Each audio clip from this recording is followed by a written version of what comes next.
Bonjour et bienvenue dans ce nouvel épisode sur ma chaîne Les Secrets au clair de lune. Aujourd'hui, on va parler d'un sujet qui fascine, qui intrigue et qui peut bouleverser, les relations karmiques. Ces liens qui nous traversent, ces rencontres qui semblent écrites, ces personnes qu'on a l'impression d'avoir toujours connues ou au contraire qu'on ne supporte pas dès la première seconde sans vraiment comprendre pourquoi. Ces relations qui nous remuent, qui nous confrontent, mais surtout qui nous transforment. Mais avant d'aller plus loin, je veux poser un cadre hyper important pour moi. Ce que je vais te partager ici aujourd'hui s'appuie sur des lectures spirituelles et ésotériques. Ce ne sont pas du tout des faits scientifiques prouvés. Ce sont avant tout des grilles de lecture symboliques, énergétiques, philosophiques, qui certes peuvent t'aider à comprendre certaines dynamiques et à avancer, mais qui ne doivent en aucun cas devenir enfermantes ou endoctrinantes. La spiritualité, c'est là avant tout pour ouvrir, pas pour enfermer. Et surtout, la notion de libre arbitre reste primordiale. Oui, il peut y avoir des schémas, des dynamiques d'âme, des résonances, mais ce que tu décides d'en faire est le plus important. Le concept de relation karmique ne doit jamais servir d'excuse pour rester dans une relation toxique, pour justifier la souffrance ou pour éviter de prendre des décisions conscientes et responsables. Nous sommes responsables de nos choix, toujours. Donc si tu vis une relation complexe ou douloureuse, l'accompagnement par des professionnels qualifiés est essentiel. La spiritualité peut éclairer, mais elle ne remplace jamais un soutien concret, psychologique ou thérapeutique. Voilà, maintenant que le cadre est posé, il est temps d'ouvrir la porte. Pourquoi les relations sont si puissantes ? Il faut comprendre que nous, êtres humains, nous sommes des êtres relationnels. Notre cerveau est littéralement conçu pour créer du lien. Nous sommes biologiquement programmés pour la connexion. Lorsque tu prends quelqu'un que tu aimes dans tes bras, tu sécrètes de l'ocytocine, l'hormone de l'attachement, de la sécurité et du bien-être. Cette hormone apaise le système nerveux, renforce le sentiment d'appartenance et crée du lien. Ce lien n'est pas un luxe, c'est un besoin biologique, émotionnel et spirituel. Et qu'est-ce qu'une relation karmique ? Une relation karmique est une relation marquante, transformatrice et souvent intense. Elle peut être amoureuse, mais pas seulement. Elle peut aussi être amicale, familiale, professionnelle. Ce n'est pas la nature du lien qui la rend karmique, c'est son impact. C'est ce qu'elle déclenche, c'est ce qu'elle vient réveiller en nous. Donc, comment reconnaître une relation karmique ? Généralement, ça commence par quelque chose de très subtil. Une sensation de familiarité presque troublante. Comme si tu connaissais déjà cette personne. Comme si ton corps, ton cœur savait quelque chose avant même que ton mental comprenne. Les échanges sont naturels, les ressentis sont puissants, fluides, intenses. Et parfois, sans forcément t'en rendre compte, cette personne prend une place importante. Peut-être même disproportionnée. Tu penses à elle souvent, tu as envie de la voir, de lui parler. Il y a une attraction, parfois presque magnétique. Presque inexplicable. Parfois aussi, il y a cette impression étrange de connexion invisible, une compréhension rapide, intuitive, une complicité qui s'installe sans effort, comme si vous parliez le même langage, même quand vous ne dites rien. Il arrive aussi que vos histoires se ressemblent, des blessures similaires, des parcours qui sont échos, ou au minimum une vision du monde très proche. Mais ce n'est pas toujours confortable. Parfois c'est l'inverse. Il peut y avoir une forte répulsion au début, un agacement immédiat, une gêne inexpliquée, comme si quelque chose en toi reconnaissait un terrain sensible, à un point karmique non résolu. Bien souvent, ces rencontres arrivent à des moments charnières, une séparation, un deuil, un changement, un éveil spirituel, comme si la relation venait accompagner une mue, une transformation. Et puis, il y a l'effet miroir. Cette personne met en lumière des parts de toi que tu préférerais peut-être ne pas voir. Tes blessures, tes peurs, tes zones d'ombre, mais aussi ta lumière, tes potentiels, tes capacités. Et contrairement aux idées reçues, une relation karmique ne dure pas forcément toute la vie. Elle peut, mais elle peut aussi être très brève. Quelques mois, parfois même quelques semaines. Mais ce qui est sûr, c'est qu'elle laisse une trace. Toujours. Parce qu'elle a participé à ton évolution. Il existe différents types de relations d'âme. Celles qu'on va aborder aujourd'hui sont les plus connues, les plus mainstream, on va dire. Il existe plein de noms différents en fonction des croyances, des cultures, de plein de choses. Donc aujourd'hui, on va se contenter d'en aborder quelques-unes. Et on va commencer par les plus connus, les âmes sœurs. Contrairement à ce qu'on entend souvent, une âme sœur n'est pas forcément la seule et unique. Selon certaines croyances, dont j'adhère, la majorité des âmes qui gravitent autour de nous durant toute notre vie sont des âmes sœurs. Les âmes sœurs, ce sont deux âmes qui ont passé un contrat pour vivre une expérience ensemble, que cette expérience soit positive ou challengeante. Elles s'apportent mutuellement des enseignements importants, elles s'aident à évoluer, parfois en douceur, parfois dans la confrontation. La relation peut être très douce ou très confrontante. Le point commun, peu importe la thématique, c'est qu'elle nous fait grandir. Et qu'on les retrouverait encore et encore dans chaque incarnation. Un petit cran au-dessus des âmes sœurs, on a les âmes sœurs primordiales. Ce sont des âmes qui sortent du même chaudron, qui ont été créées en même temps. Elles partagent une vibration originale extrêmement proche, presque identique. Rencontrer une âme sœur primordiale, c'est sentir comme une résonance profonde, ancestrale, qui dépasse l'expérience de vie courante. Il y a une reconnaissance immédiate, intense, comme si vos âmes se souvenaient de leur création commune. Ces rencontres sont rares et elles viennent souvent bouleverser tout ce qu'on croyait savoir sur soi et la spiritualité. Il y a ensuite les âmes jumelles.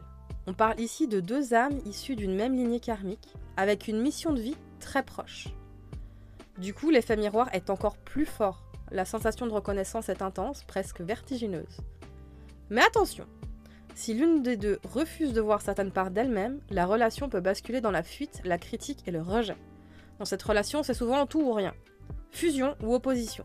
Soutien absolu ou confrontation permanente. Viennent ensuite les âmes doubles.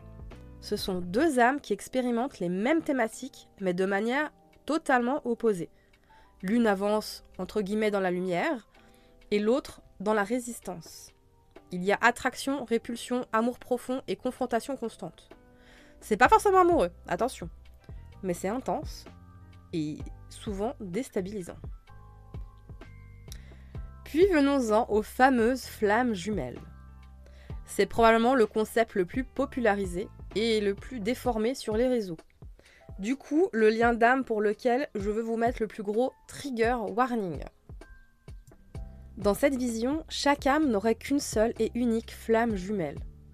Deux âmes qui se retrouvent de vie en vie et dont l'amour l'un pour l'autre dépasserait l'amour terrestre. La relation commence souvent par une phase d'attraction très intense, presque mystique.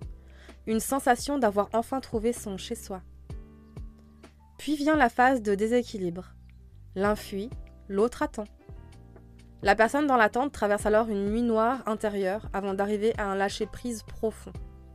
Le but profond de cette relation karmique, c'est le retour à soi. Et c'est seulement quand celui qui attend se sera entièrement retrouvé, réaligné, que celui qui fuit reviendrait. Je fais ici une petite parenthèse de prévention. Le concept de flamme jumelle est énormément repris sur les réseaux sociaux et dans presque 99,9% des cas, il est abordé uniquement sur le spectre de la relation amoureuse. Avec bien souvent des discours du type « Achète ma formation, mon concept, je suis spécialisée dans ce lien d'âme et si tu viens en séance avec moi, ta flamme jumelle reviendra. » Comme dans tous les domaines, il y a des gens qui font du bon travail et il y a ceux qui profitent de la détresse émotionnelle pour vendre du rêve. Parce que oui, dans cette dynamique de relation karmique, il y a une grosse souffrance dans la période de séparation. D'un côté, chez celui qui attend, et comme de l'autre côté du lien, chez celui qui fuit. Mais le but premier de n'importe quel lien d'âme n'est pas le retour de l'autre, c'est avant tout ta propre souveraineté. Le but premier de la flamme jumelle n'est pas la relation amoureuse, c'est avant tout l'éveil spirituel, la rencontre avec soi, avec qui tu es vraiment au plus profond de toi, loin de tous les masques que tu as créés toute ta vie pour te protéger. Et ça, c'est une notion qui est essentielle et qui, à mon sens, est un peu trop oubliée. Il existe aussi un concept qu'on appelle les familles d'âmes. Ce sont des groupes d'âmes qui vibrent sur des thématiques similaires, qui ont choisi de se retrouver dans différentes configurations au fil des incarnations. Elles partagent un socle énergétique commun et s'apportent mutuellement enseignement et soutien. C'est un sujet qui est vraiment passionnant et peut-être que je le développerai un jour plus en profondeur dans un prochain épisode parce qu'il mérite toute notre attention. Passons à présent au contrat d'âme. Un contrat d'âme serait un accord passé entre deux âmes avant leur incarnation. Nos petites âmes s'asseyent autour d'un bureau et décident ensemble ce qu'elles vont devoir travailler et comment elles vont le travailler pendant leur incarnation. L'image est symbolique, évidemment, mais elle permet de comprendre l'idée. Chaque âme aurait des défis, des objectifs d'évolution, et pour les vivre, elle aurait besoin d'autres âmes. Comme je l'ai dit en tout début de vidéo, nous sommes des êtres interactionnels. Nous apprenons par le lien. Certains contrats apportent un enseignement aux deux personnes, d'autres à une seule. Ils peuvent se vivre dans la joie ou dans la douleur. Mais ce qui est essentiel de comprendre ici, c'est que le contrat ne supprime jamais le libre arbitre. Il y a ce que les âmes prévoient lorsqu'elles sont assises autour de leur petit bureau, et ce que la personnalité choisit de nourrir une fois incarnée. Comprendre un contrat d'âme n'efface pas la douleur, et ne justifie jamais la souffrance prolongée. Par contre, ça peut aider à transcender, à assimiler, et donc à comprendre la leçon. Ce qui est aussi important de comprendre, c'est que parfois, on croit vivre une relation karmique, alors qu'on répète simplement un schéma toxique. Quelques signes d'alerte, t'es toujours le sauveur ou la sauveuse, tu recrées le même type de relation encore et encore, tu refuses de te remettre en question, tu fuis tes blessures, tu attends que l'autre guérisse. Là, c'est pas un contrat d'âme, c'est une répétition inconsciente de tes schémas toxiques. La spiritualité peut devenir alors un refuge ou un évitement.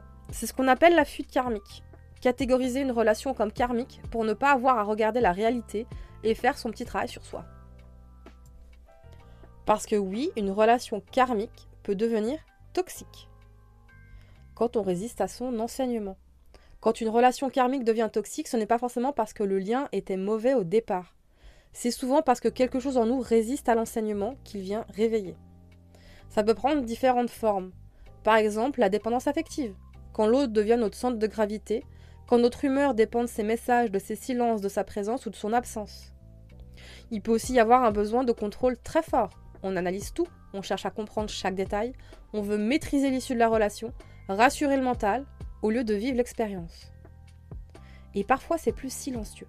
On commence à s'oublier, à mettre ses besoins de côté, à accepter des choses qu'on n'aurait jamais acceptées avant, au nom de l'amour. On se soumet doucement, on s'adapte, on se réduit. Et il arrive aussi que la relation prenne toute la place, qu'on s'éloigne de nos amis, de notre famille, de nos autres liens, comme si la relation devait suffire à tout, comme si elle devenait notre unique source d'énergie. Et puis il y a cette perte d'identité. On ne sait plus très bien qui on est sans l'autre, on se fond dans la relation, on oublie son unicité. Et parfois, même quand on sent que ça ne nous fait plus du bien, on n'arrive pas à partir. La peur de la rupture, la peur d'être seul est plus forte que la souffrance.